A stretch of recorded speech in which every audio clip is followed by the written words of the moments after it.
Жапонияның ең ірі компаниялары кәсіподақ қызметкерлерінің жалақысын көтеруге көшті. Соңғы 25 жылда осындай игі өзгеріс болған емес. Енді жалақы айына шамамен $192 дейін көтеріледі. Өсім мөлшері жұмыс тәжірибесіне байланысты болады.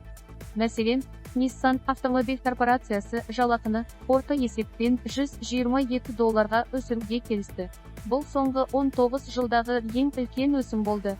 Жапондық басқа да ірі компаниялар кәсіподақтардың талаптарын толығымен орындайтынын және өз қызметкерлерінің жалақысына жоқ дегенде $88 қосатындарын мәлімдеді.